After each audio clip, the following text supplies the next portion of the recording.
Friedrich Wilhelm Nietzsche was a German philosopher, cultural critic, composer, poet, philologist, and a Latin and Greek scholar whose work has exerted a profound influence on Western philosophy and modern intellectual history. Take a look below for 30 more fascinating and interesting facts about Friedrich Nietzsche. 1. He began his career as a classical philologist before turning to philosophy. 2. Nietzsche became the youngest ever to hold the Chair of Classical Philology at the University of Basel in 1869 at the age of 24. 3. Nietzsche resigned in 1879 due to health problems that plagued him for most of his life, and he completed much of his core writing the following decade.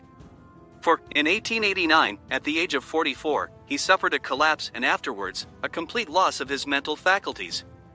5. He levied his remaining years in the care of his mother until her death in 1897, and then with his sister, Elisabeth Forster-Nietzsche.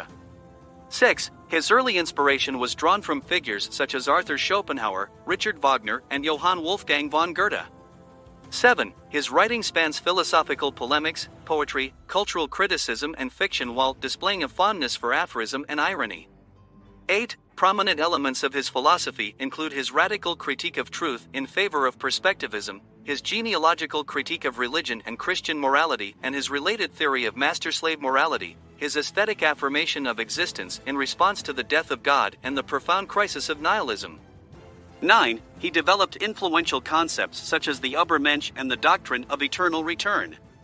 10. In his later work, he became increasingly preoccupied with the creative powers of the individual to overcome social, cultural, and moral contexts in pursuit of new values and aesthetic health.